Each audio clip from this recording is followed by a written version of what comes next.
Bonjour, bonsoir, bande de Kobalandia, 3W Voice of Congo.net, toujours na cadre ya ko informer bino le bonne émission na bino bolinga kamingi na kombo ya botu nangani ya lelo to ya misusu ndeko don pambu auti kozonga auti mboka Kinshasa asili kozongela biso ya lelo tokosolola mingi actualité politique ya mboka ndeko do pambu. Bonjour. Bonjour ou bonsoir Ndeko Franco, c'est Chimpuki. Ndeko do pambu d'abord ndenge ni santé papa. Santé ya kitoko ndenge ozomona ndenge lobi na uti. Babo makasi papa. Na uti Congo na lobarabu ebakisa mwa volume esalo bien. Na uti Congo na zongi donc nzamba bateli eleki kitoko donc voilà. Uti Congo nzamba bateli est-ce que vous pesa d'abord biso ba sango ya 100 jours ya Fachi. Sango ya 100 jours ya Fachi zo kene d'abord ndenge ni. 100 jours à fatigue dégâts na ndenge expliquer bande baza ko landa papa. Lelo na tiki téléphone de olinga. Oui, tika téléphone. Mais gérer batu na yo pour na pesanga bien. Bon voilà, 100 jours à fatigue dégâts. Et msale zo sama kwa na film et ba congolais baza d'accord na msale zo salama banzele zo mona na moni kina utaki na Congo na ina ba preuve avenir université na ndenge ya danger. Ba béton izo salama makambo tout d'abord sala travail na ndenge oyo kabila tikela ki mboka te. Donc voilà.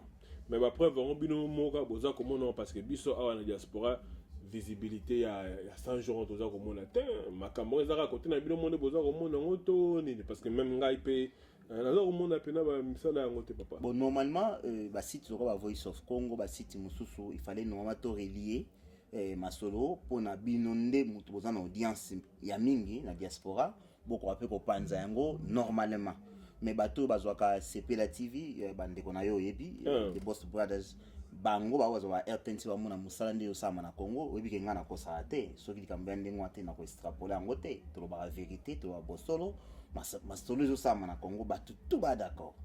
Donc voilà mais tout le vrai, tout baza ko complaindre par rapport à presse présidentielle. Et ça la musala comme il faut mais na eloko nyonso ne bande na ba kokoso bande ko ba kobongisa. Mbala oyo ekoya bien ba mikolezo ya bo mona visibilité nango na ndenge penda esengeli. Donc voilà. OK.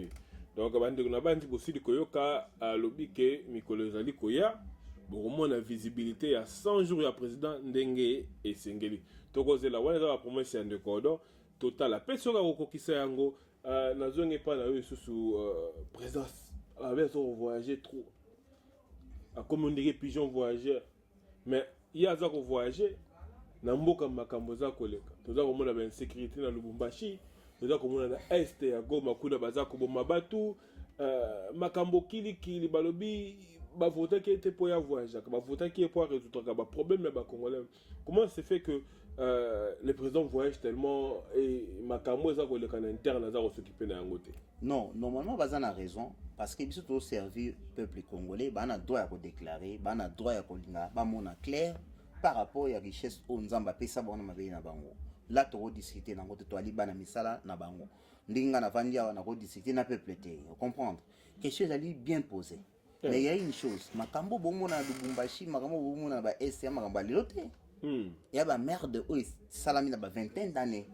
Donc moto moko ay na pouvoir le ta kolinga pesa bino solution na mokolo moko pe nyonso esila.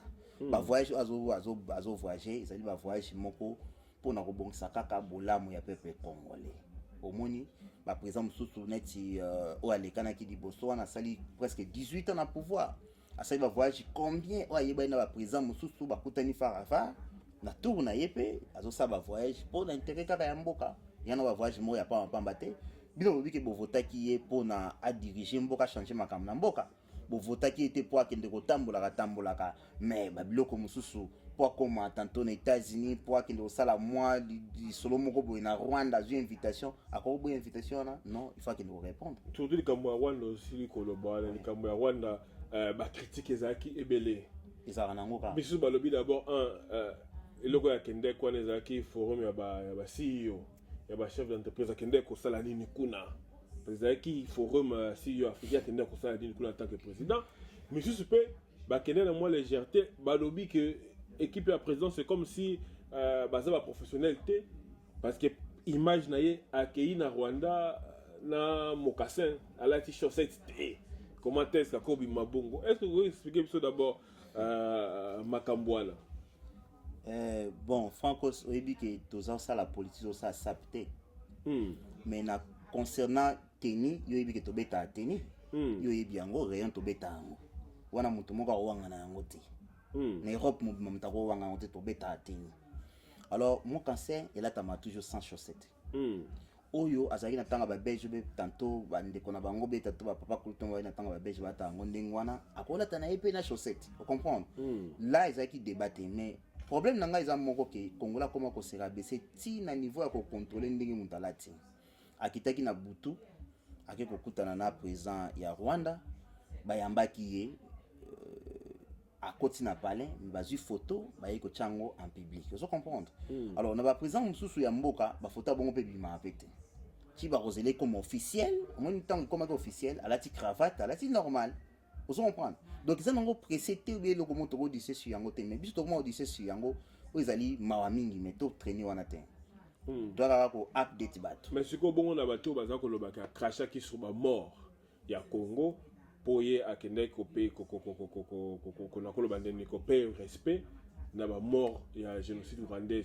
ba bien craché sur ba mort ko combien de bato bakufa na Congo président jamais ba kenda ko sala moi mémorial moko boy pona génocide à Congo ba tra pe reconnaître yango te bakufa wapi bato to ba plus de 10 millions de Congolais bakufa na ba makambo to ba guerre aussi na Congo wana oyibi agenda mutu te ko mo ba déjà bongo est-ce qu'il y a un sens za na place na 2 mois ya mais ba bazolo ba akei ko fukama afuka ma génocide bon ndenga to bengo ko fuka ma te ko s'incliner yango na linga to ba la linga to ba linga ko s'incliner ko gumbama OK ko gumbama ouais akende ko gumbama te ko benga ko te ko distraire ngai te na bi akei ko gumbama na mirwana mais batu nyo so kufa na mukili ba bato nzamba sali peu importe à l'arabe mais bon parce que nkanga no speak peu importe à l'arabe akufa na masumu na ye mobuta ni ko biso 32 ans mais munyo sa reketande corner di banda mboka n'est-ce pas asala bolam na Congo mobuta sa bolam na Congo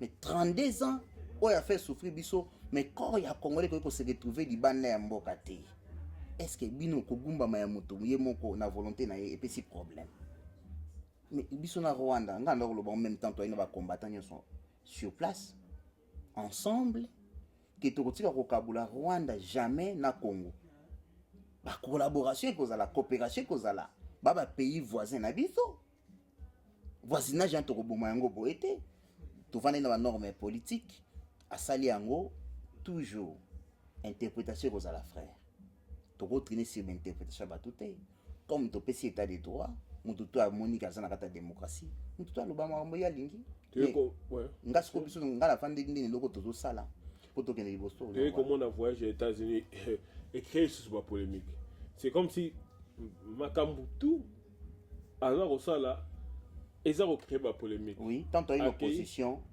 to créer ka polémique il dépend sur Ivana Moïse Katumbi à étranger ce qui Moïse Katumbi va faire na bato mususu non est comme normal donc biso créer toujours polémique parce qu'il y a IDPS tu comme on a accueilli aux États-Unis kuna premièrement bango balobi ke bayambi ete ndenge bayambaka ba président ya mboka mosusu ni tapis rouge Donald Trump alingi komona ete ni tapis rouge ouais akei ko yenga yo mona tapis rouge te nde bato za koloba babe akei ko yenga seli tourisme na ye kuna après na suka pona ko boma mwa soni bake ko betela ye bakano na kati ya cimetière ya ba militaire oui il y a ba congolais to vivra bon Francos to yebi sans polémique to vivre te mais siko yo bien on te sans yo kana so moni net président moi na poto à la table base Weston parce que on to la forme à la base Weston mais tant a chi chaussette te ba interpréter en tant que bato ngo tshaba image na bango déjà ba mokase na bango ba la tango sans chaussette ba kini ba créer le comme tout polémique toujours pas ba congolais à la l'église polémique ezozala place maloba nzambe yali ba discuter te polémique ezalama na politique polémique na ba foyer polémique na ki amitié polémique partout polémique mais c'est dû à quoi ba polémique mentalité na biso mentalité ba congolais ya ma mental mutu yo mona même na Facebook te zona na groupe na ya Voice of Congo kende kokota na groupe moko ata ya ba Rwandais ou bien ba Ougandais ota soki polémique ça m'a pas na biso na ben site ça m'a pas na biso kuna pa mo salama ya congolais ya moni congolais abongi na état de droit te congolais abongi na dictature fimbu na fimbu congolais oyokane mais ce qu'on peut si état de droit démocratie a comme Congo na comme libertinage à cause ça n'importe quoi ko ça là mais est-ce que to bon moment de kona biso bana kati bana problème tantôt ya compréhension te to kina bango ndengona ya monta na komaka a mamba politique au uniforme to soli mamba fort au tout makam susu to pesi réponse makambo wana c'est tout donc voilà polémique aussi la raté francos polémique aux alaka kana ba congolais ti mokile ko kufa polémique isolé ça bande ko ba kabaye ba siko ba retomber ya tourner on na États-Unis za kini ba retomber na ngolelo bon président Bimi akei eloko nini ya malonga oyo azongi na ngopo na mboka nyonso solomaki wana ezalaki na anglais baoto ba anglais te ba interprétaki na français biso toyokanaki et azongi tozozela makambo akende kosola esalama c'est tout na opunga na souvent comme ndako kosala actualité mais yo boza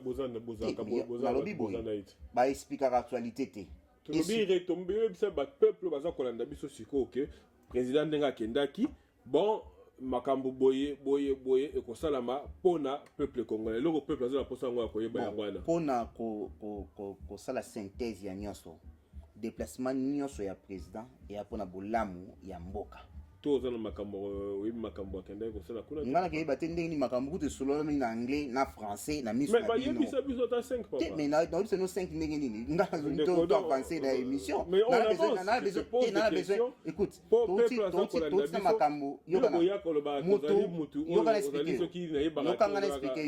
expliquer yo na kati yo te pardon to tina mamba question polémique pour le bien très bien voyage ça na Rwanda ba polémique ba nini ko te présenter à sali conférence na ba congolais a expliquer makambo ko sala na Amérique nyos tout na kati ya lingala ba comprendre te o donne ni to vanda nde ba comprendre peut-être ba comprendre te ba comprendre te pour la nuit et ba comprendre na iba tu na bien et toi avancer na biso donc yo o boy ko expliquer o ko yeba yebi o yebita yebite parce qu'il y a le bac entre les biso nyos na boy ba ça sous polémique sur nga to monaki asalaki ba déclaration mo na États-Unis kuna lobaki que a ko déboulonner a bien ko déboulonner mais te ko mona réplique pe ba FCC o bango ba sepeli na makambo ya lobaki te siko na toza ko comprendre te coalition na bino wana bino toza coalition fait beau ensemble comment boza ko bunda entre bino une très bonne question biso ba doit nomaki biso comment to bunda contre biso na balusi yango susu na kina na effacer mamolo ba ite na bongisi yango pour pesa raison nanga continue papa biso ba to ba nomaki biso comment to bunda na susu parce que vous que cop eza kokenda faveur ya bino te parce que bino peut-être boyoka na kike biso to bana misala c'est long ba dire ya YouTube biso to bana misala ba pesi biso pouvoir auto ba biso ni ya kosala c'est Kabila qui décide yo kakiango et le bon bongo maintenant des so comme sous guerre tout na le question que ndenge ni ntomi mbutu par rapport à coalition cela veut dire que ba nomai bisotin cela veut dire que ba nomai bisotin pour mutu ba nono déboulonner le système et FCC zo yeba que ce sont des voleurs na bon moment na ba binotin ce sont des miyibi oyo ba yebi que ba yiba toujours mbongo ya l'état to lingi système ya corruption ici là na mboka na biso ba considérer Congo, ba considérer Congolais, mboka esa na corruption, monde la considérer yango te. Yango loko tozo lutter contre yango. Comment ba yoka ki yango, ba beli kanja na motema, mais ba bundana nango te ba bundana nango, c'est un problème te. Chef de l'État, le garant de la nation est là et bon nasima mikolo, je pense que vous comprendre que le chef est là. Donc comment que le chef est là? Bah oui. Biso to lito kanga moto moko te to lito sa moto ni te mais ba ko yiba to kangi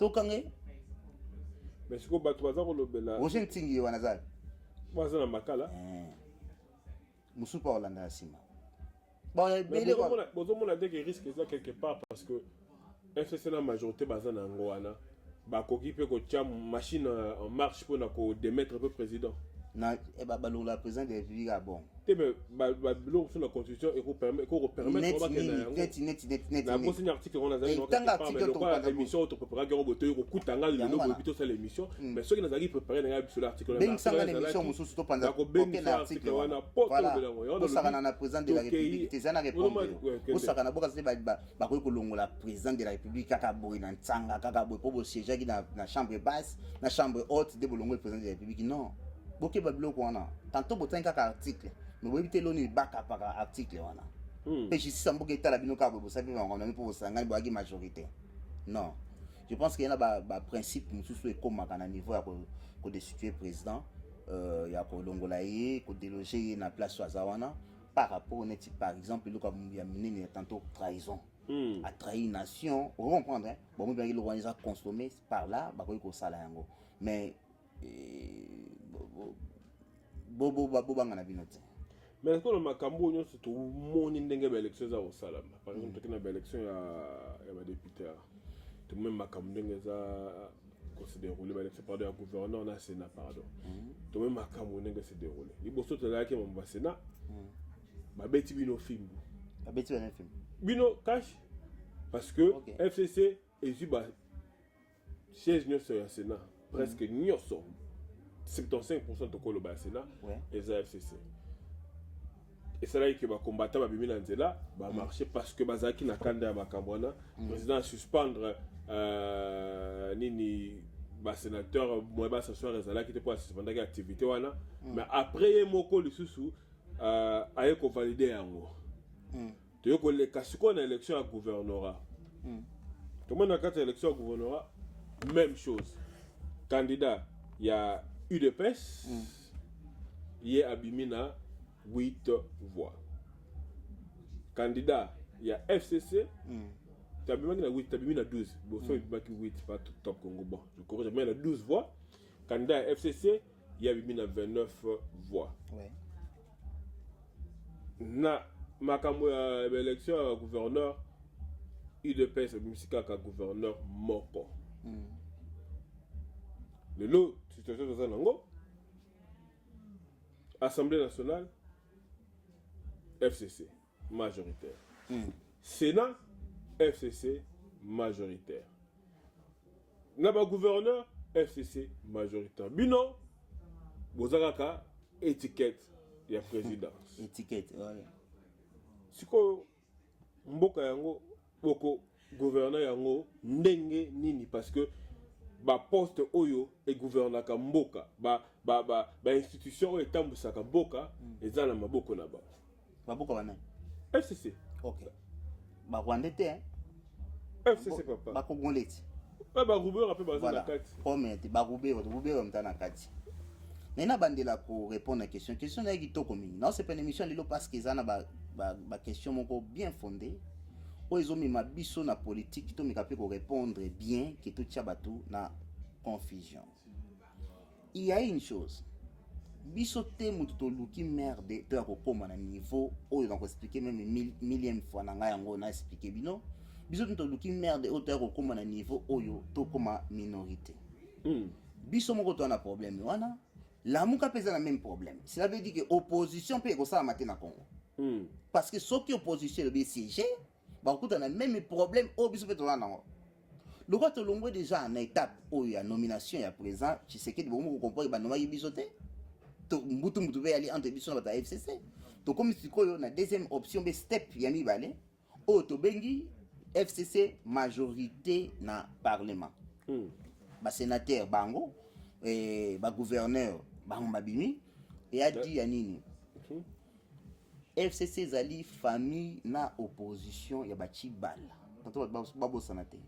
OK. Donc cela veut dire tout qui na Saint-Sylvestre Bakor ya Saint-Sylvestre oyo Kabila a triqué dans ma angle tout et comme ministre biso premier ministre Badi Banga c'était de oya kuna côté Vital Kamera Kendaka oyebi histoire deuxième et comme ministre biso Chibala nakata Chibala tamba moni ki gouvernement ne vandi tie comme biso na élection balobi te vieux chez baby donc tozo ngato sa la famille monene poto e ba ko vanda na makambo poto abatu déjà neti pepe amoyebi ki to abatu mabe n'est-ce pas? Il y a une famille à FCC. Donc, élargir masolo na bango. Bah, se préparer en conséquence de la chose. Il faut qu'on note que le peuple congolais a une maturité politique. Domaine de l'élection, tout ce qu'il a expliqué peuple comment va voter. Comment va voter, bah, tout le président a la compagnie va député pour diriger Mboka. Bah, quand on triche l'élection, il y a députation, il y a problème. Il y a triche, il y a députation. Mais, bah, quand on vote Félix Tshisekedi, il va cliquer. Mais bah moni odo pa mbazali député IDPS comme na pesa ke loko te na commune wana ba ke na pas Francos député PPRD. Ah vieux Francos défaté. Ya sala biso bolam. So toi na mi apesa biso lipa. Ba éviter ba créer bombe. To biso te mto créer bombe inconscience. Ya peuple mte comme si biso na place autokomi. Siko loko là ba sénateur, ba gouverneur, ba ngonyonso. Bazali bato oyo bazali na couleur ya FCC. Ça veut dire que ce sont des Congolais oyo bazu ba poste wana. Mais ceux qui me donnaient ko chapeauter ba na mutu azaki mutu ya ba mafia, mutu ya ba corruption, mboka ke na kao ndenge Kabila bomaki mboka par rapport ya ko nommer bato mususu lokola ba Thomas Luwaka wana. Ba bata okanga. Asali nzela na se mabela jaune bazuka epese ya goudron ya abache. Tant nzele panzani esali libulu esali mbamo ke erosion na se. Ba job abongo mbongo ekenda toko ko kanga lelo. Mais ezali différent na situation zo nango lelo. Peu importe. Attends to bimaki na trois gouverneurs de notre sang. Pourquoi vous gouvernez quand même ba ville voilà. Et pour ba ville tout, ba province tout, recette en mbongo ya ndé monte. Il y a ba province mususu clé ya mbongo. Pour ils faire vivre ba province mususu pe mbongo nangezo kenda. Watu okota sous makambo sous ndeni mboga ya gouverner. Vous comprenez? Donc la province clé ba bisa ko ke awo ndi mo beaucoup ya nini tout ça. Il y a quoi des biso pe na ba Congo. Bandu ne liebso na nini? Ba Congo ndeza bon. Port déjà. Vous comprenez bien? Donc na ba sens wana. Mais toza na chance. Il y a des loko moko o ezipiki makambo to. État de droit. Blague ezate frère. Yo obligé ndaku na hotel.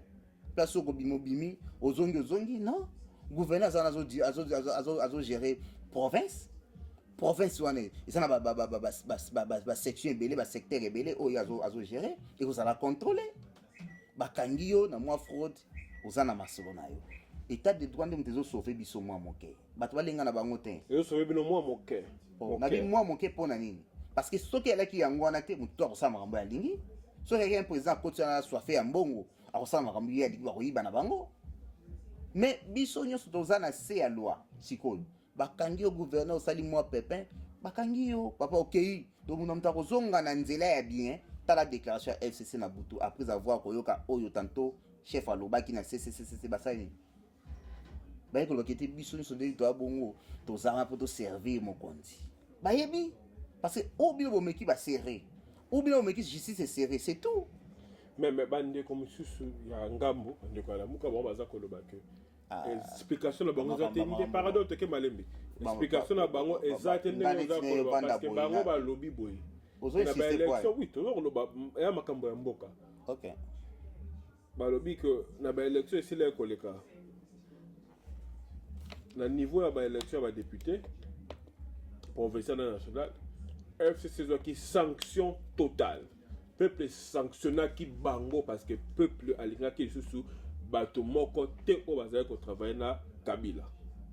Donc so ki bino bokenda ko beta deal bo beta te dilo balobela ka bo beta na FCCT mbele ba gouverneur wana ba bimaka te ke bayela ki bino deal te ba bino deal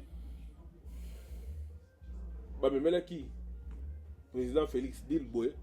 Mais ça qui était que yo rozamutu mais na se to yungola nyoso ya mona ka présidence awele ka présidence sa kutuna ke na se wana bo sala ndenge nini lelo to comme na résultat boté ki ba pesi ka présidence mais bango ba récupérer makambo nyoso pour na ko permettre bango ba sala esengeli ko sala soki ba changer ba loi constitutionnelle ba sala makambo tout et à la faveur na bango bazolo ba tendenge za koloba parce que za koloba que et ça ignorance la population non la population sanctionne ka batwana nyonso boza ko mona le bimba député tous les députés qui sont sortis, par exemple, des députés nommés, pas des députés élus. Donc, quelque part, au cours de bâtir qu'il y a une ignorance de la population. Parce que la population a dit que Batum Tomoni qu'on a dit biso. Papa, muto la muka, abo sepesa nzoto na ndenga lingi. Ngai nazali awa tozala ba intellectuel to parler na ba fact. On parle, oui. Alors, on a opinion avant de papa. Opinion, ezali opinion muto selon muto, yali sentiment. Opinion yali sentiment ya moto. Vous savez que je donne mon opinion. Vous avez opinion, non? Ah, opinion. Parce que pardon, c'est là, s'il vous plaît. Nga na vandi awa na li mutu te yo sala jalelo. Te. Vous comprendre? Surtout ça là quand on entend une opposition c'est autre chose. Ndi na vandi na makambo nga na yebi ou ezali bongo par rapport ya cuisine interne. Donc ozwanga nde monte na bato baleka na émission ba ozwa makambo ka ba ozwa na balabala. Donc nga so na vandi awa na ekoloba makambo eza na nzela. Donc la différence est en quoi? Tant qu'il y a une opposition, frère, tu as tâtonné biso tout. Oya otake muninga na attaque te biso toujours protéger pouvoir. Ba ngonde bato mususana ba ça l'extrapolation polémique na makambo. Tant que tuninga makambo ya mocassin. Donc ça veut dire que biso on doit dire mocassin. Bato ba créer polémique na bana. Ya biso. Tant que tuninga mamba 100 jours, pourquoi tuninga mamba 100 jours? Faut tuninga mamba 100 jours. Pourquoi tuninga ngo? Tuninga parce que oyebi ke na utaki na kini, na ba preuve on a prouvé que biso to ça musala. Donc il t'a ba batiki na opesa opinion nga selonga non. Nazo relater ba makambo ndambo même à 30% oyo nga na yebi. Oyo peuple na biso eko bénéficier nango. Mais bango mbazo sala ba diffamation, bazo divaguer pour na ko tromper ou bien tato ko bebisa mutu ba congolais. Donc il faut que mutu ala muka epesa yo yebite ki batala muka basala ba montage tout na ndenge koki. Oyi bien honte. Est-ce que nga na ko banda ko paye de vinat tana bandi o vana na répondre batala muka. Ton attend on a discuté. Par exemple baki bosala opposition na bino ba bande ko na biso bosala opposition na bango. Mais ce qui Martin Fayulu le leader na bango, hein tu tantôt muto ba désigner ki na la muka. Aye ko sa sous ba diffamation ya ko mema ba discours mo trop tribal. Ya kotinda peuple congolais ba bomba na bango to kangai tour. Ici c'est pour kangai ko talaye très bien. Donc on est allé sous soutien. C'est tout. Kako ya vendre na pele tana pona la na répondre. Non, papa. Te mutu no tuninga ezali opinion ya mutu. Opinion na ezali cadré te non fondé même. Et ça so sala ba diffamation na biloko azala ba preuve même pas. Toi tu crois que ba député na bazali soki batu bazo soki na lobi te ngana muta nanga te pona ke loba ke libe ya ke lite. To sala débat moko intellectuel to ke na cadre moko boye to pesa ba preuve na makambo to zoloba. Bango moko bazo ko prouver 72% na bango te. 72 et comme 68 et bongwani. Tu ko ba ko makoloba ke bato e koma ka bongo ba noma ki e. Bibi ozion ba noma ki e. Comme ko bundisa mutu po ba noma ki e sans preuve. Ba kutana ki ba sala ki ba corps. Ti le ba corps wane bi matin.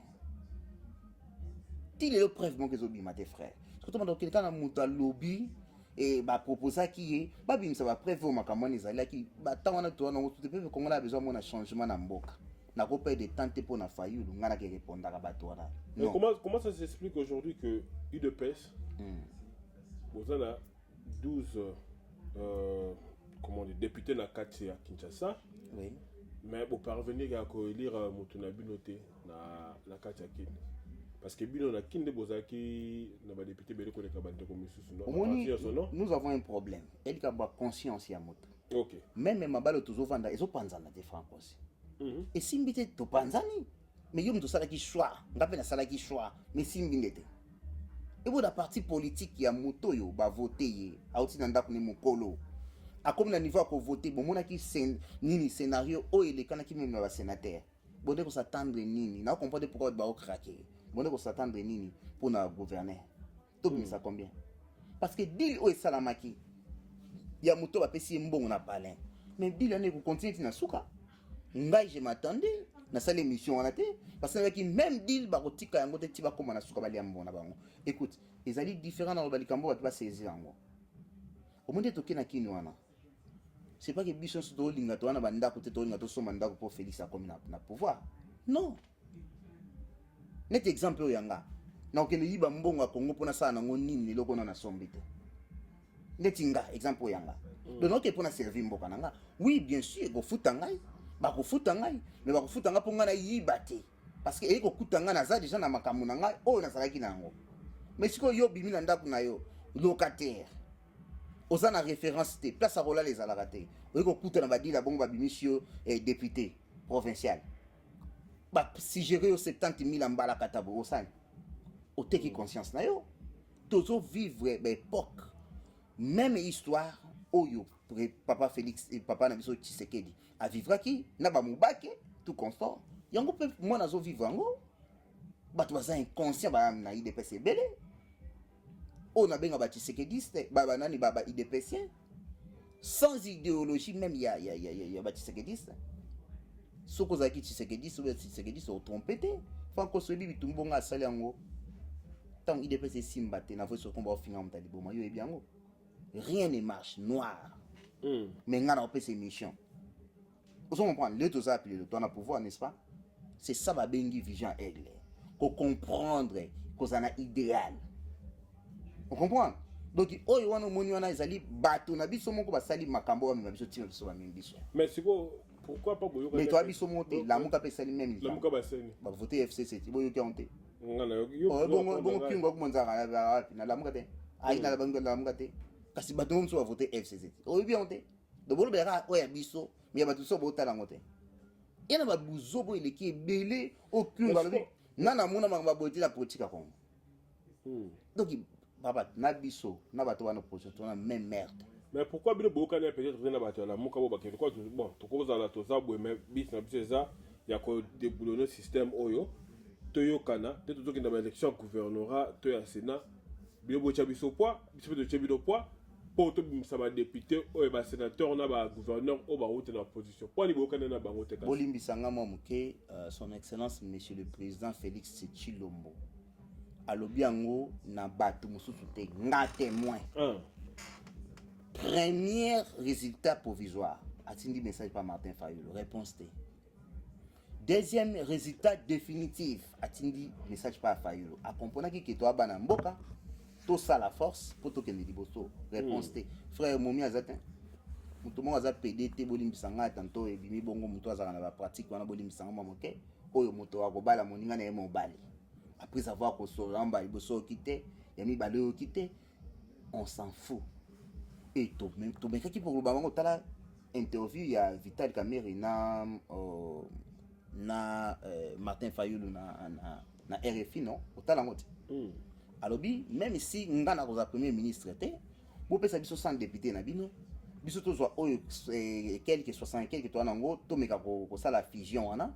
Après tokozwa ndambo batikali to meka ko négocier na bango enfin que FCC ezwa place te bandeka la muka baboyaki na bango frère chikoyo mabe na biso wapi tozoloba ba archive ezali ba vidéo ezali to sali de tous les moyens pour to ramener bandeko wana comme balingaki te tozela siko suka bisanga to koyeba soki la muka ekopera na FCC ou pas to boye bango ngana prophète na eko bisabino ngo makambo sur le banane. Mais bon on va coopérer parce que tout ça. Mais on sait qui la carte politique pourquoi parce que bino boza ba allié FCC de lo boza ba allié officiel la FCC.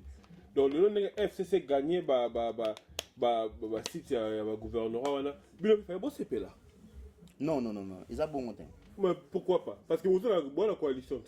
Non. Donc ça ba allié na bino ba gagner. Bino peut bon CP là. Bon CP le longo parce que ba allié ba gagner. Donc comme la coalition natina la muka eboyi biso kopesa biso loboko tokotika mboke ekende bongo te tokotika mboke ekende bongo te francos toyiko ndima coalition pour to gouverner to kenda bango ensemble. Pourquoi to ndima coalition to ngaki te bras de fer et salama entre parlement na présidence. Vous comprenez pour ceux qui parlement voter motion nango pour comme loi président ko bloquer ana droit wana ça ba capacité wana ba potentialité wana. C'est lui le garant de la nation. C'est lui le chairman. Après parce que non écolégate crise et kotimbala moko, tu as besoin de crise wana te siko na Congo. C'est pour ça que tu as une coalition, tu as bien ba congolais mbaza wana, ata boaki ba mi bilobi, tu ba ndenge to kena bien to contrôler bien et tout va marcher. Donc bon ba ki bon. Parce que coalition bien sûr quand on a dans bangonde baza boy mais yo kana expliquer. Comment est-ce que le président peut garantir que bateau baza ko voter wana? Va voter. Na ba gouvernorat.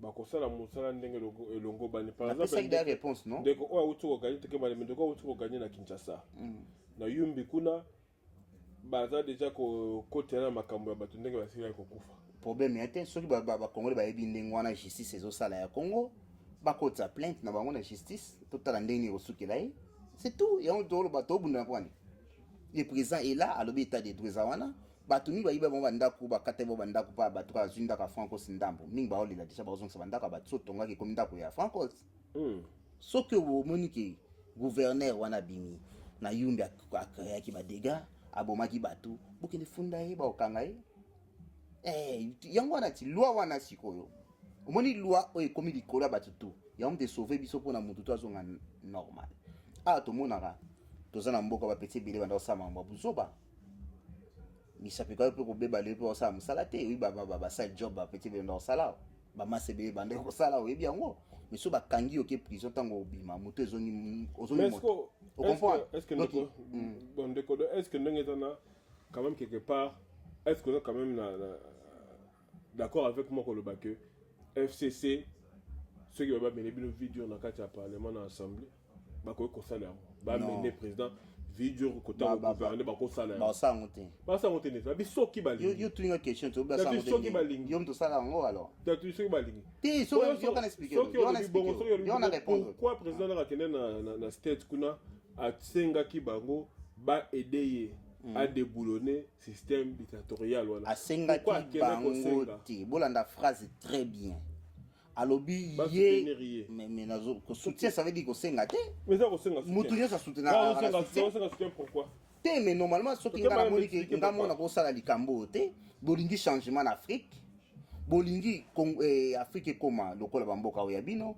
alobo soutenir nga soutien nga yaki na makamni ya senga bominduki après sizaki asengaki arme basa ba pression de bachaka ba sanction yo zaki sur kota ke ndeko bisa bino écoute avant tout asenga biloko wana sanction déjà landai ba mende de yo ça information ouais donc cela veut dire que soutien asengaki ya sanction te pourquoi continuer ma pression papa et ya yango te et pas Kabila non même s'il vous plaît ya yango te OK pourquoi quand Macron ebisaki nani président a s'émanciper na Kabila pourquoi soki eza boko te poni ba place za ko kende bato baza ko lobana il faut se détacher à s'éloigner na Kabila à s'émanciper pourquoi eza bongo poni baza ko lobana bo pa bandeko ba konti ya bamboka Kabila zali patron ya FCC to ko kabwana na ye jamais là n'a bien parce que c'est lui qui dirige maintenant famille wana mobimba ya FCC bolo memeso na politique ni soki bazo vouloir ye pa américain ba sama na wande ba ko sala ngo biso sengi soutien te ya armée par américain pourquoi on veut changer le retour président le bongo changer na marque na bino ça veut dire que odopa balobi likambo moko boye suite nango ezate bino bo compléter lenga suite selon bino raisonnement na bino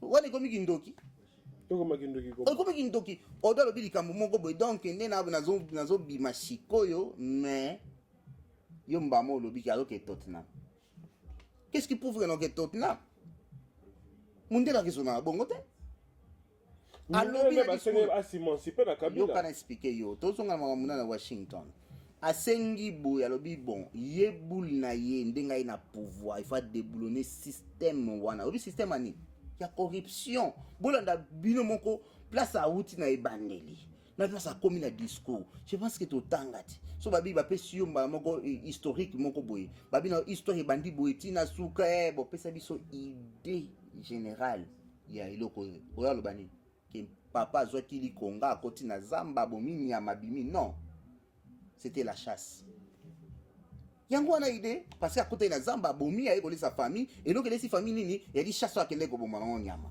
na sens wana soki na ebandeli o evokaki likambo o ezali ya incompréhension polémique ya ba congolais c'est ça qui tue maintenant la politique congolaise interprétation moto alobi te ba intention na makabadiri ya moto bakangaka nango donc nayebi te soki toko créer mission moko boye à chaque fois président alobi likambo faut ko pesa na lingala facile bato va comprendre nde balobi pokuna eyaki anglais na français mais bato va comprendre ka te makambo to bana to bana na papa o ba belgérien afingi oyo eloko boye bavingi oyo tocombattre la pauvreté donc tout est politisé ni polémique na sens moko tozoyeba même pas donc nga nazoyeba na yo na question tunaki mpo nameka kokende mwa moke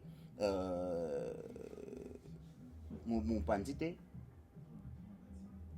tobai todeboulone bango mpo tocombattre kaka na corruption tocombattre corruption moko toréussi corruption na baafrike omona mama mboka emati parce que moto azosala corruption même nde bato basala na Congo wana francos na yebisa yo bato bavivre na corruption oyebi yango te yo okenda mosala futa ko $30 kobanga no te lelo na olandelo omonte donc wana yo bafuta ko $30 lelo osepela na changer les 20 sous na okende kino oyebi oyebi papa baloba konyo koloba papa oyebi voilà donc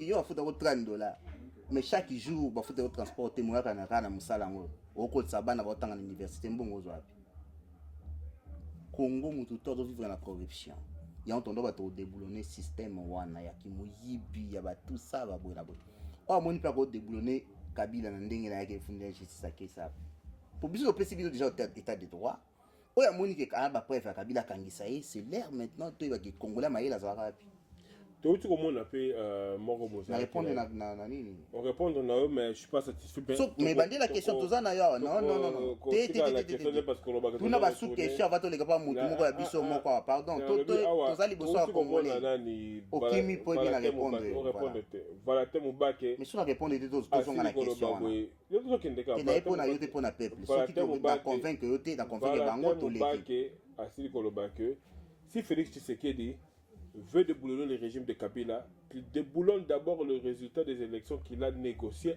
à Kingakati. Et voilà, c'est Moubaki. Et aussi, ça. On a répété, si Félix Tshisekedi veut déboulonner le régime de Kabila, qu'il déboulonne d'abord les résultats des élections qu'il a négociées à Kingakati. Et avec aussi, il a toujours été le dauphin de Kabila et qu'il ne fasse pas de diversion par des propos tapageurs et inutiles. Na ko bisa bidon tant na yaka awa papa Moubaki akozala grand frère akoza papa na ngate po ana âge père na ngate père na nga okena ba 90 déjà. Donc ça veut dire que mutu ya Moubaki ya ko bouger. Oh, comment ça? Mais mutu auto finga la muka fayulu na ba danse. Afingite alobike atika ba danse. Ada pona nini?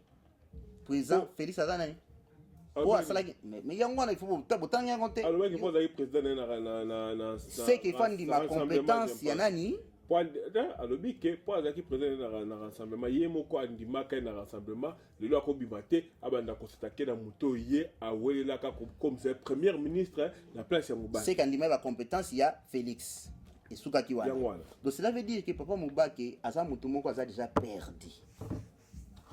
Moi bato mususu bakayona bakoma mayele ka po avani na franco ça comme mayele mais tanga olongwa zoba vous comprenez bato nyonso oyo tondo mona mon premier papa Tshisekedi ba grand prêtre na politique mais ba déclaration na ye moko to comprendre que bego bébé ba tsuka bibero ba koti na mnoko tamba olongwa boy andole donc papa Moubaki ba contradiction na ye azako kaneti papa Ngwanda donc nakola na papa Moubaki nani aho se pesa nzoto nyonso wana lelo bavandi na président bazui pouvoir te bajene bazui pouvoir rancune bakongo beta na bango na bango akoloba tia osepesa nzoto tia koma na suka tiki na ye azonga normal oui ana dépression azonga normal to tu comment on appelle le vidéo mo ke bimezo circuler et ça lit base ya makasi to moni jama kabunda la chemise jaune amati de cola cheval azaro kende et nangambu to moni maître mayo na Azarias Robert lobby au moni biloko ya pouvoir elenge pouvoir ndenge zalaka kwa jama kazo kenda za koseka donc bien raison que ça que aujourd'hui pouvoir au bozui eza pour se faire plaisir quand ndenge ndeko kama ila sur le commentaire lobby que batu wana baza ko s'enrichir na ignorance na bino banane Bajamak, président Félix, baza ko s'enrichir na ignorance na bino pour le Jamak. Oui, parce que yozo kumi ça, bazo ça ndeko kam mayele awa na émission. Kam mayele na. Aza ndeko mwasi, ngolo na émission à partir ya France. Ananyo. Aza congolaise. aza nani aza congolais biso netinga mais oui papa do yo olingi siko natake bato ko takita pesi opinion donc talobi ezaka kofinga tabike alobike bino boza koyeba te mais yokana répondre vraiment à moi c'est alors maman avec tous les respects na répondre à maman pena mabete mais je pense que mbali il faut éduquer. Oh. Okobenga mbali msusu ya mutu msusu ignorant par rapport. Abingo ignorant. Ignorance bien na kosa na koyeba na. Mais la personne qui a l'ignorance c'est qui? Mais la personne qui a l'ignorance, la personne qui a l'ignorance c'est ignorant. Alors maman, je pense que mobali no anda il faut appeler nous leçons ndeni ba ka. Yo ndo avocat na. Yo kotangi na baba biloko wana te. Janga na répondre. Maman, ngana na respect mingi ba maman.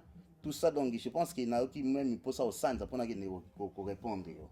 Je pense que Kobe nga montaza na ignorance donc na yebi kote na banda na kendo suka pour na yebi non azananité asala ni na vite donc Kobe nga montu ignorant kaka boete dans sens wana bon et quand nous Facebook ba réseaux sociaux facilité zali ya kokutsa ngana yomba moko na message mais so yaki boete tanto eza moi mke kokoso par respect pour maman et on a soutenu. Mais répondre aux questions, te répondre. Non, répondre. Comme répondre motu mais ngai motu na la tout ni yo répondre ya ngote. Répondre avec respect mais yo côté là mutuna ya batute balinga ba mi sepesa nzoto. Tuna mutuna onga na répondre. Mais répondre batunya mutuna ngape na bakisi likolo la bijama kabunda répondre question. Mais comme ça babilo te pa mpamba oyo. Obilo pa mpamba. Non pas mpamba. Moi le problème no ezaka nini de cordon. S'il te plaît. Na bano leo na otanga ba message te yo mto ole yo kana ba message ba message nyonso l'équipe na a une émission donc ya bien monika ke o maman na lobiki non soki Félix aza ko s'enrichir pour na ignorance o ya biso donc ça veut dire ça sûr qu'il na ngape na ibambongo Félix a ibambo ça Félix a ibambo c'est ça le bagi pauvre écoute tu vas poser une question mon pas Félix na télé TV 24 France 24 et ça langa passe na motema Babi Félix, yo za pauvre, aux autres élections, na ba riche. Dans le balobi na est-ce que ko réussit makambo? Comment pas ça ba qui to combattre la pauvreté? Moi pas c'est bimela qui. Mais les lobo reconnaître comme riche. Donc si vous avez un problème sérieux. Le robo a un problème sérieux, alors boy bango bien que biso to za wana, siko biso ba ignorant, soit disant ba ignorant, to diriger bino. Moi biso ba ignorant to diriger bango. Les 20 heures, il y a ignorant, il y a un maïle, donc il y a des décisions pour naba. Donc ils sont membres sur les 20 heures na Congo. Donc voilà. Alors pour Jean-Marc Kabound, c'est notre chef. Jean-Marc Kabound a mukonzi monene. Mais je pense que na iloko tomoni ngana ko interpréter en côté. Limbisanga momuke. Tomoni likola cheval qui dit Azares Roubé Oiseau Bageno, bon, voilà là où le pouvoir amène. Et ça, il y a froid. Malili na motema. Nami réservé. Parce que nous avons prophétisé que tout n'est pas le cas. Il va tout au bas côté qui a doute, va comprendre, va comme clair, n'dengue prophète à l'obaki. Il rataté anga. Expliquer un peu. Na ko panza mpoke te ko mema na ko tante pardon. Mira ko protéger nga na ande kona yo. Bato balanda be mission nga ba yebi makambo na lobaki avant l'élection, na makambo na baki lors ba campagne électorale, na makambo comme ko sala malelo, eloko tout na prédire et comme ko sala ndenge salaki. Ba mona nga mabe, je pense que ba comme ko comprendre. Non, biso to za na lobi na code parce que ba biso to za na kata ba code na hotel. Audience na nga ya sans tabou, ba ko yeba makambo na zoloba. Donc voilà. Yangwana. OK. Ndeko do lobi ngape na zomenga ko comprendre code donc peut-être à Nicolas Baké Jean-Marc Kabound za ko kene na ngamba FC to Jean-Marc Kabound za déjà côté wana bandakala qui comme ko se matérialiser sikoyo pourquoi zo me mangana lo banabi ki aza chef nanga je pense que biloko mususu avant ya ko sala yango soko bi ke pesa ke tout par rapport à mto nango il faut que yebelo ko lingo sala mais comme étant ni solé bimi na miso batuna soli na ena noté après une explication a été donnant le temps au temps to ba mkoloni ya ko bima kwa meka ko s'exprimer parce que wani choqué ba ce que dit seigneur so et choqué biso grave mutu moko kanga munoko ta ba ke ne choqué était mutu moko ba kanga mnote ka ba choqué te donc yango mona ibsa président Félix à chaque fois histoire ya papa za ko se répéter na mwana to ko iba banani baza ya biso be ba ya biso te na bité que Jean-Marc za ya biso te mais to pesa ina no temps pour amekana nous ko expliquer biso le wana sami ndenge ni liboso cheval qui dit pour na ube wasakana na yo tinga niveau wana vous comprendre donc yango wana yango na vie ko za na garde ça bien na lobaki lo moko bato ba comprendre ki ngatin nazo bande ya ko répéter na émission Francos ni tété présence avec na besoin na na Congo na okende te faut que soyez bien sans invitation na fête na raté sans invitation na fête na potonga na raté donc ni tété présent baki na ngate ki ana besoin na Congo nga odona ronya ta makona na Congo te la promesse du chef ndimte salike odon pambo akenda na Congo ah nazana lolendo te mais mutu faut komi pesa respect o comprendre ngo ozwaka na yo te mais basombaka réputation ya mutu te nga na tombola loboko to bengi ngati na tombola loboko rien donc voilà il on a quoi ngwana donc garder fou na vie ezali important je pense que ce que salaki yango esali biso ja et na beti code na bato balandaka bémission na nga avant campagne électorale oyo yoti ko salama prophète Albert Maramutu o besoin kinga mabe besoin kinga mabe mais na loba te pona loba tant na loba na kambela na nzela Francos non panza poké mikolo ko ya c'est pas encore le moment. OK, to mo chité la souka mission parce que déjà marque 1 heure to Chaki to moni Neko Martin Fayulu l'opposant principal. Franco, tout c'est émission bien. Martin Fayulu. Na batona na émission na émission tanga ba ko na monter. Tout sur mon abisto. Aza ko sala tour awa na kati ya diaspora pour la ko expliquer.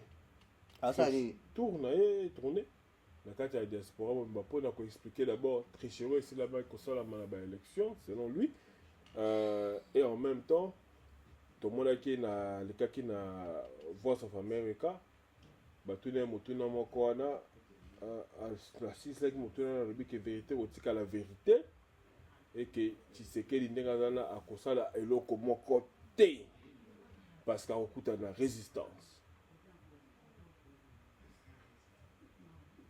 yo le bini et beaucoup ça eloko moko te pendant les 5 ans pour balala bien ana raison. C'est bon. Pour quatre émissions. Mais si vous avez un à Londres le 14, est-ce que vous avez un mboka? Franco Soni kana banda o répondre. Na tunyo motuna. Ozana c'est ça aussi. On s'appelle ça là été. Global de notre nom na répondre papa. Ngana kima na zonga na première question. Papa na biso Martin Fayulu. Je pense que na makamo ndenge komi oza mwana ya Congo ko sa ba tourner ndenge olingi ti na end.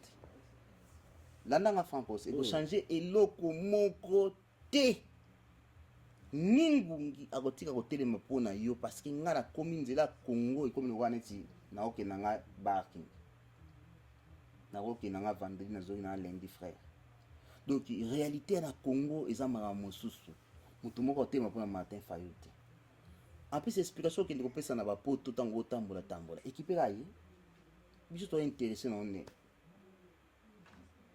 de deux aïe vérité des honnêtes mutaki mabiso mutali boso na 2011 akeng vana na parlement c'est Martin Fayulu to kufande na diom donc aïe binde ba na pesa rapport na potote donc ozo sala na été sur ça rapport ou bien nga popularité hein a au créer le pour avant ça et si de tantôt pour ba panza na déjà calamité comment tu dois confirmer le cause mais la muka plateforme électorale les autres qui na plateforme politique n'est-ce pas si ko ba voter par consensus. Qui dit consensus donc il y a des critères où obéir la moto il veut déjà vendre mon pandi ou il m'a bien ba poids lourd il mon poids léger poids moche Moïse a vendu dans mon pandi poids lourd tu vois Moïse a un parti politique était en a balié mais il doit na MLC si on a obéir présent la muka nga pesa que conseil so que alingi vendre na succès na yo ya muki azana ngwana akimane ba bemba so kité azonga protocole vraiment et azonga protocole pour déjà landa kovo ingila lo bakune kaka Martin Fayulu te mitabima. Donc par exemple sous arbi na place on a yé kakati tazo is bandi je mabe biso te mto boma la muka na isabi no ki mto retira signati to boma la muka ondima ngate et au mona kana élection mambe salamaki bango na bango mbako mi boma na tamba okoma na consensus pour abimisa muto akokumba plateforme politique wana et ba chef nesi balembaki makambo ya vérité des yeux mais omoni eloko oyo babimisi yo surtout moki na pongi tantôt yazo insister makasi francos po ayebi tantôt espoir ekoki kozala mais ye mo mpe na kati nango ayebi ke espoir eza lisusu te mpo moto akozwa ye aza lisusu te bokende kosiéger na parlement kuna baozela bino place oyo wapi bokende kosala bacontestation na bino kuna et président lobi makambo yaki liboso ya koincite bato na haine badiscours moko tribal ya kokabola bacongolais oyo bakozwa ye cette fois-ci bokosanti ke mokonzi ya mboka azali démocratie ezali état de droit ezali me tokokanga bino na moto azolinga abomisa bacongolais entre bango mpe nalobaki nasengaki na Martin Fayulu comme président ya parti ya ECD alakisa biso lingwele lokwa mwamba Keita Diang ezosala mwamba eloko na bapolémique ngai nali nakota na babiloko wana te alongola loboko na ya gauche ya nango te kalongoli quand même yo moko yebi ke wana eza na yango les ont dit eza ba les ont dit bon ngana loko moko douter surtout nationalité ya mwana ya ngana douter nini ngapi na tango sona ba na loba tanke ko ko mo kita débat na c'est papa yo question tuni azoloba ka okende loba ba vérité na rotambo tambo azobina okitaki na sete donc ngani na okita na sete pour muta chaki mamba 220,000 témoins c'était toi na Voice of Congo. Donc, il y a 220 000 témoins, 50 000 elboso. Tant qu'il y a un cours constitutionnel, 220 000 bazagab. Bah, il y a un poto. Et c'est besoin de comprendre les témoins. Je ça va déclaration, ils ont tout dans ma coloté. Na cours constitutionnel, avec 50 000 témoins, basango. Azo kangama basango, le quoi, litu. Autant film litu men. Ah, bêta, moi, sur le colobo, aligné biberon. Yango le salaki. 50 000 ya basango azalaki na ba preuve te siko comme na poto nazalaki na 220 000 personnes témoins ba format ya mukoni bango ta babandi campagne na bango tout ne bandeli wana ezalaki makambo ya ba boycott ya machine te na Voice of Congo site munene lokola yo il faut que tout ça la analyse kuto ndeko sala kala ochaka batona contre mille franco-soit congolais kaka na poto komi na suka problème était kasi tokoyeba vérité mpa na yo ye abandi kokende kokóma na niveau soki il faut yala atan baboyeli ye masolo ya lubumbashi biloko mwa bongo tout ça refi wana oyo ba centrale ya seni ezikaki na Gombe n'est-ce pas place oyo bayi koforme batémoin papa boni boyeko ata mbongo bwana yango soki kombe bino bamillionnaire butu bovandisa Kongo wana biso tovra mpo na bino ale bobimisi 220 000 personnes boforme bango wapi parce que formation wapi boni lokuta boye na miso ba congolais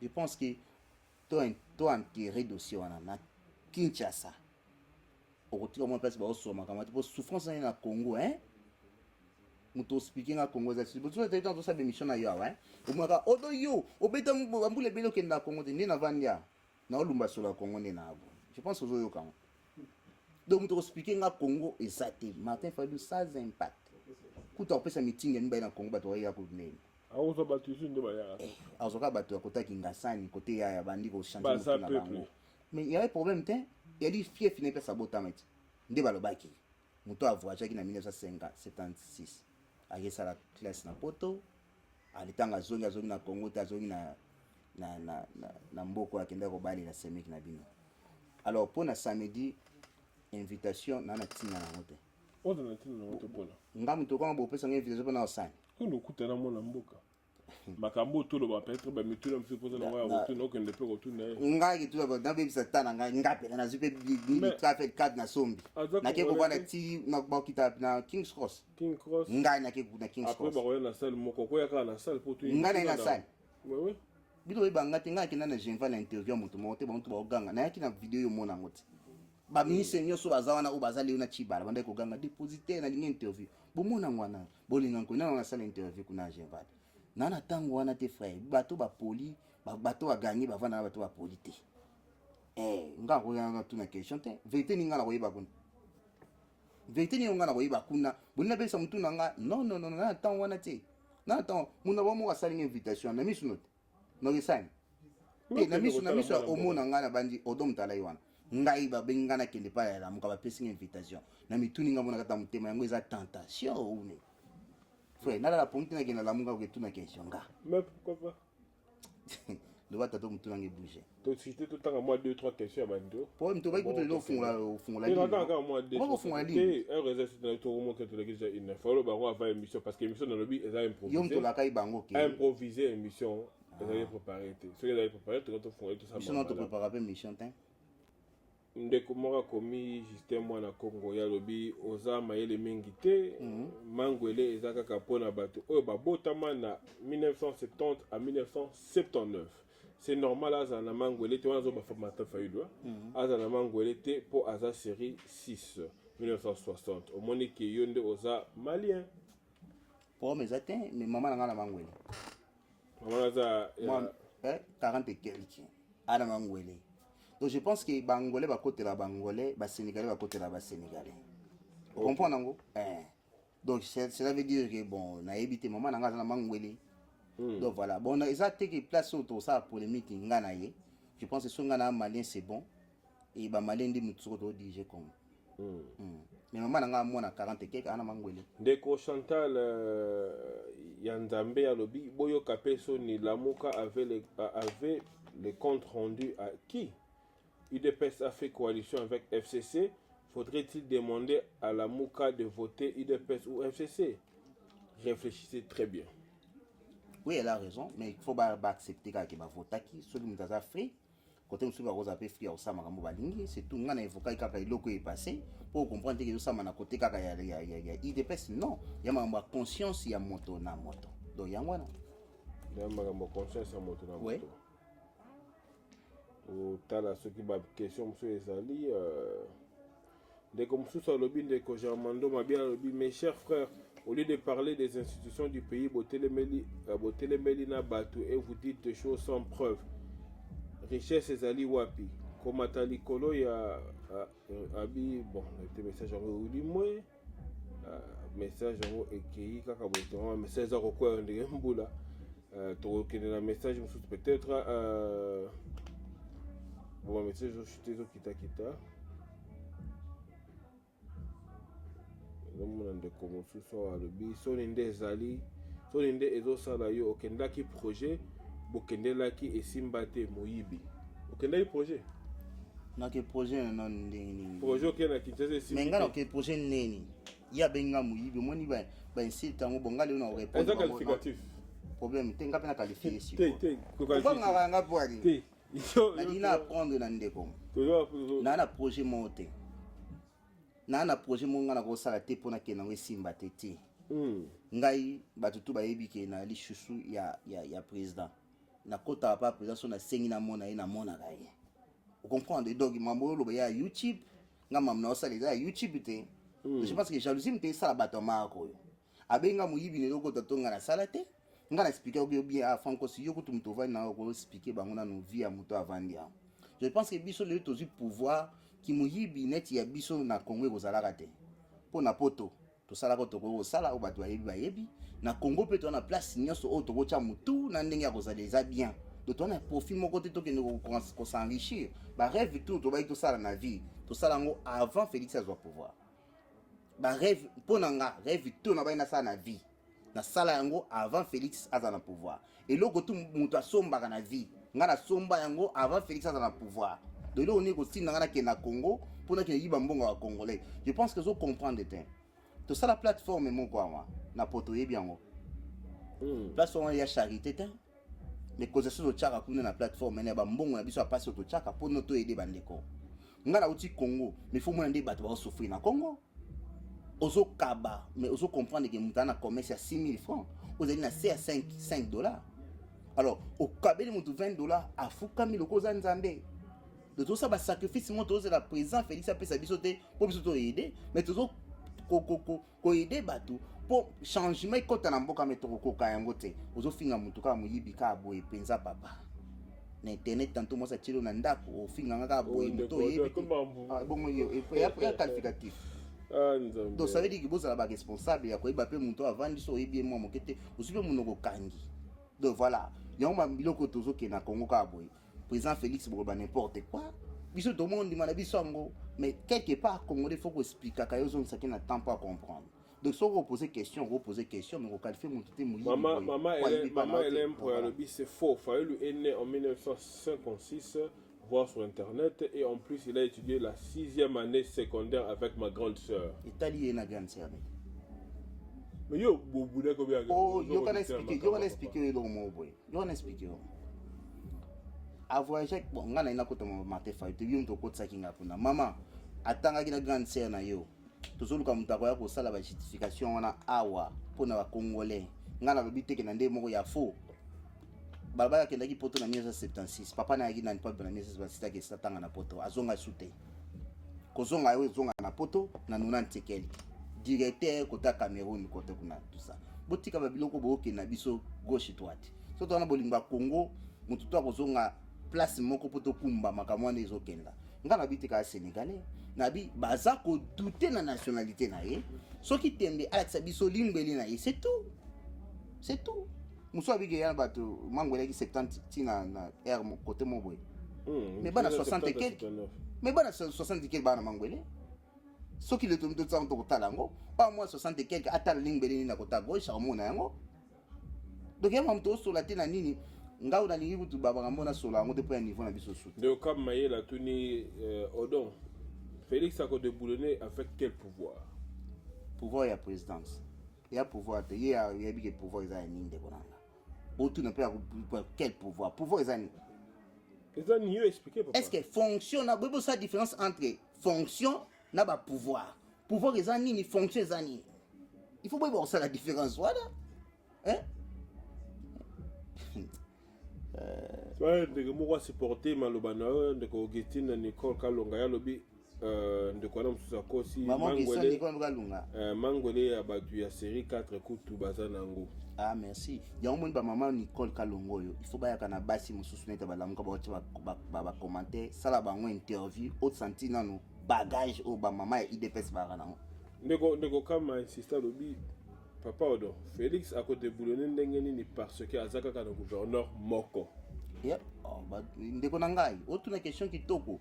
Tozolo bana yoki awa na poto awa. Gouverneur batu nyonso bazali nani ya province awa bazali ka bato à gauche oza sûr awa na poto place tovale ya bato à gauche bolingo ya mboka patriotisme nde sala ke bo sala na intérêt ya mboka bilo bo mko kabola ba gouverneur oyo bazali bato FCC siko so bato FCC bazwi mboka wana côté bo Italie na Centrafrique bateki province wana ke na Centrafrique bazwi mboka oyo kangami na Angola bateki Kayembe ke na Angola ay bo sala mabongo non ce sont des Congolais n'était surtout débattre nini bako travailler pour l'intérêt ya Congo mais il y a une chose mukimuyi binde bute koleka c'est ça le problème yango tobi ke to déboulonner to kanga to longola batu tout oyo bazali n'esprit wana ya corruption afin que mbongo kokota na caisse ya l'état et servir effectivement pays beaucoup mikoka oh azana gouverneur moko mais le gouverneur wana nyoso ba bino ce sont des Congolais chiko bonito sana bot bango to ba gouverneur wana ba travailler pour l'intérêt na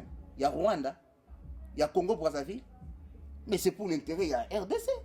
Mais bon, discuter nini. Et comme il est le président, il y a Congo.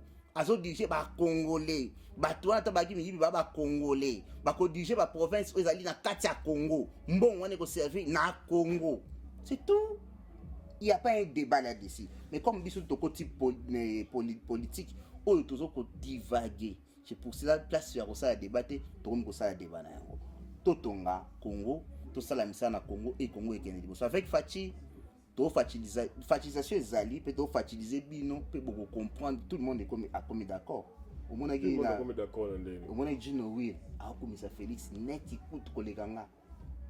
Gino Will, tu t'imagines.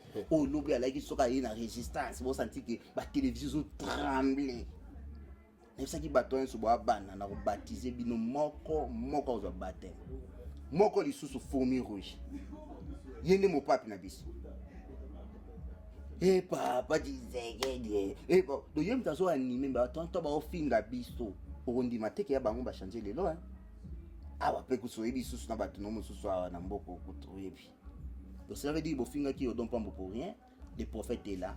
Mais ça qui bino tout ba bana olanda mulongo. Motuna suka va toka baneza de komoka lobi attendez vous dites que la Mouka a voté FCC au Congo. Urne zalaka sécrété. Au Congo, il nous a sécrété. Parce que bien, il y a l'amour qui vote qui FCC. Abi, pour boyeba qui vote qui pour qui. Botikako. Mais qui on le qui est qui on t'a sali déclaration en gaité qui on gali mutala muka ana ba député Belinarda ya muka amoni makambo eleki en plus papa na ngai na problème kuti ya okende gauche droite te na muto aza pauvre akomi na niveau ya komi wana so ba présenter 100 000 au lâcher na ira do olingo lingate au lâcher na ye ya ba dit ba saki na débit fort comme sango tina suka qui on alobi c'est dit jamais vu na politique à Congo donc voilà là on a koloba na ngwana donc ezali possible bango basala yango et basali yango donc voilà ils ont encore yango wana négociation qui est lobby ba gouverneur nyonso ba ko travailler pour na intérêt ya Congo kakate odon on verra Tanganyika on verra wan négociation keto bon ezali ba mambo teni place ozali ba gouverneur nyonso tout ba ko travailler pour l'intérêt ya Congo parce que gouverneur nini akoki ko travailler pour l'intérêt ya Rwanda ngala so c'est les questions parce qu'il me talobi yango ba gouverneur nyonso ba ko travailler pour l'intérêt ya Congo te. Mais Congo nde muto eza ko sala ensemble ba province nde komi Congo ezali pays yo lobi ke ba gouverneur so ba travailler pour l'intérêt à Congo te ba travailler pour l'intérêt ya Centrafrique c'est ça nde ko to sila ya suka pena de Okam répondait que azonga lobi donc tu fais confiance à FCC pour changer le Congo non na sali confiance na FCC obi loko na CP na mino lelo même bozali contre donc pambo ben si tes atteint et l'on a se fait dans un mois. Mais parce que bata bien mbaye mutezo sala. Yango monisko ngana za wana zali no comme baba papa. Soki okomi na nga pembeni na rivière na komi boîte. Soko komi na nga pembeni ya plaine na komi na nga avion. Oya koya mabe na ya kape mabe. Lelo baye mabe te. Na tali na ba commentaire te tantôt ya mabe ko za lo bombi bango. Mais na répondre bino. Le point maintenant ça la confiance na FCCT. Mais na pesa ki exemple a ndeko na ngai ya makala. Ba prison tokota na poto toza na bateau na boko tobi ke baba miyibi ba cambrioleur na mboka oyo toyebi bango mais lelo ba koma ko vanda pe boye mito ezonga normal pas koti prison deux fois ba bien troisième fois to déporter yo a changer comme peu normal bato ba ko couper ko changer lobby to pesa bango chance parce que to kutani na kokoso ango FCC ezali majorité na parlement ezali ka na biso te mtokuta na kokoso na lamuka pe na kokoso parce que vous sentez après tourner il y avait ngai Martin Fayulu au bino so boyebi ke na pesa ka kombo zenga loketu o cartona na mokili donc on est tout point le bas papa ah voilà donc après avoir tourné la yé a CP d'ici nzoto ndenga lingi retour au bercail ba siéger lamuka ko siéger pour MLC et bingali ba député te et là baso ko sabi na ngwana ba opesa bino rapport na poto bino sani bino sala so populaire et si bino sala so populaire bo sangwa bien château rouge to vivre makambo yo awa te bindenge silaka après avoir kokutana Martin Fayulu tozonga banda ko normal et lo ko ça makeza te donc ba pe bino rapport inutile bo ke nango pe place mon côté bo sala pe eloko mon côté kombe c'est silaka la tozonga mambaba na mboka to ke to bomisa Congo donc cela veut dire que après avoir ko sala tourner na ye a kozonga na Congo c'est pliant na ye na expliquer ki bino Martin Fayulu ko sabino soka baka ko CGT fala milonga mo bimba sans se pliant comme se pliant na ya tikali azo marcher na idéologie na ye mtazo mbongo mais Félix Tshisekedi ba longola ki na parlement mais motion mon côté ko pesa mais Martin Fayulu ba longola se pliant na ye azo ko sabino poani a remplacer se pliant na ye ponani Cyprien le connecti Francos ngabi na Francos kende ko siéger na kombo na nga décision tout ba ko kuna il faut zilanga na loba po ba oui ou bien non asa na kata parlement indirectement parce que ça va na après avoir ko sala ba tourner na ye a ko zonga ko ngende sala opposition na kata parlement place au wapi bo comprendre que na lamuka na cash tous en a même problème face na FCC tous en minorité mutoki ma réalité on a zate frère la tunyo mutuna soka proclotre pour mutuna oyo za ndeko gloire bachika David alobi na tuni ndeko don pambu solution eza nini concrètement pour combattre la corruption dans notre pays répondre pour conclure solution ezali otobengi état de droit yango na des solutions cela veut dire que loi ezali likolo ya moto nyonso même président de la république même juge azotanga na eka bibeko mais loi ezali likolo ya moto nyonso tu soki toaplike yango tozali mpenza boye mpenza na makambo yango okomona moto to azalaki moyibi akomi kozonga na voie normale. Nga nasali 2 voyages na janvier le 23 nazalaki nazongaki le premier le 20 combien le 23 nazonga le 1er février non hein nasali 10 jours nasali 10 jours ntango yo bimaki wana mpo nazalaki tobimisaki na caméra yango wana donc le 23 nazongaki le premier naye kokende lisusu awa na mars awa le 21 oui le 21 awa na mars naye kozonga presque na le 1er avril. Mais il y a une chose, même baroulage, même bateau mosusu, sauf une mbonga il y a les casses ba ko boyam. Pour éviter na za pembeni. Mutu tout na munoko na yeke mboko il fait changer. Mutu tout ça na besoin mon changement na mboka na ye. C'est ça maintenant so pesa biso espoir ya ko ba ke lobby makamba be ko sama na Congo. Donc pour na ko éviter corruption na mboka, il faut état de droit commun. Mutu azotanga azali na secondaire, azali na primaire, azali na école humanitaire, oazo kende kamela zo diplôme na ye, ayebi ke soki na mérité le côté na ko corrompre te. Conscience yo sala mabongo. Soki na katani na double classe. Et ko sala ke na mayele ya moto nde muto ameka koleka. Yango na poto wa, so mtazu diplôme dans une formation, aza considéré parce que corruption na poto ya la raté. Soko mérité te, ba kolekisa yo te. Ok, place moko ba kotrike te zela wana muto aleka yango le to mema na Congo. Donc bato wana nyonso soki kaka to appliquer loi moto na moto akobanga bakanga ye Roger Ntingi na bandeli azana prison makala na tanga kabile ko salama te mais na tanga oyo salami parce que Sazarde amoni mibeko et colonel général Kasongo azolo beloko wana pouvoir ya Fachi ezali pouvoir ele kanakite général mzalo bangwa donc ba zuba instruction au Sakani, c'est bon. Pour finir, si tu as permis la Fachi, Natanga Mobutu, on doit intouchable. Et Natanga Fachi n'a touchable. Donc, si on a meki na torba lianga, mutu pas fundinga ba kanginga. N'a pas ça trafic d'influence pas mutu te pour na compte à rendre, na meka ko kangisa ye non. Toké na tribunal, si on a raison, ba pesi raison. Voilà papa nanga maman nanga, ozala mutu ala muka, boza mingi te bo amo moke. Ozala moto za pona président na yo Fachi aza président ba congolais tout to on a besoin de simba na loboko pour Congo kende liboso vérité des urnes là-bas bobo sana et comme ba rêve vous comprenez et carré comme moulayi mundela ko zonga sino ba pamba tepe mutabi mana nzela pour kende kuva pona mutu pamba pour ko pesa eloko mongote ezate boke ne vana na parlement bo so mamboka kuna soko ko boya projet ya Félix kende ko rejeter na parlement na sukiwa.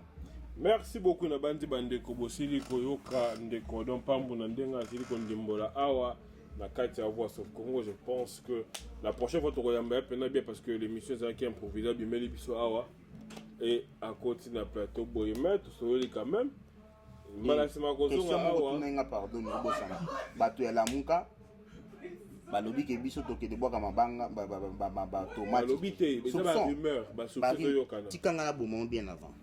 Merci beaucoup de mon pessingai nini wana tout ça. Bato la muka balobi ke biso to ko boa ki la bango ba tomate tout ça boy na boy. Boyo kanga bien. Ils a perdu ya temps, il faut tous ala na kata cercle pour te ko sala trouble na ba meeting na bino, ezala mutu na makoloti. Wana message na route te, na roba na bino. Tshisekedi c'était mon côté à quoi ko contrer bino, bo lo kwa ki bata pariko. Boko sala 1000 réunions.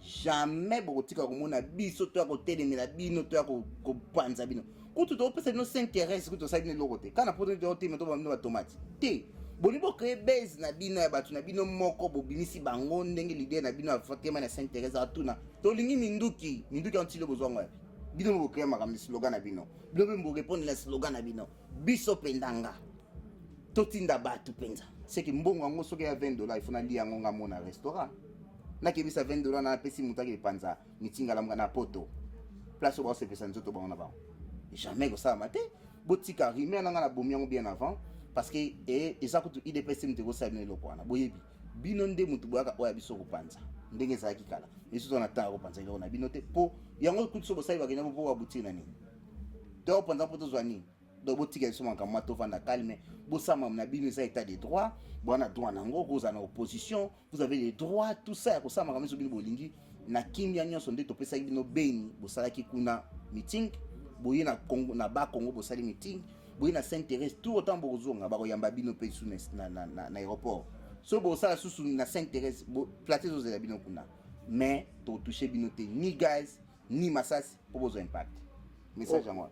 Merci beaucoup na bandi bandeko bosi ko anda biso de partout dans le monde bosi ko kande ko don pambu ndena sili koloba la prochaine fois to koyamba lisusu awa po to bongisa pene émission malamu pas si la ko répondre ba question sans que hein kusala moi ndenga za ko mesana ko sala mukonyo pesa invitation donc la repesa semaine au thème semaine pour nous avoir la pesa 2 semaines pour te bi ko zo kende sukin au sein de combien de jours qu'on a 10 jours kate comme 10 jours il faut pas compter tantôt bah combien d'habitants présidence Tony bon y a problème c'est mon vite tant que président zaki na mpia kababi o mpia ke tant azui botika so beta ba tout na ko ça même peut va voyage ba vendredi na zongi lundi OK bon compter quand ba 30 voyages va to comme ba août ba 30 bo beta pe y a problème OK mabe ya mabe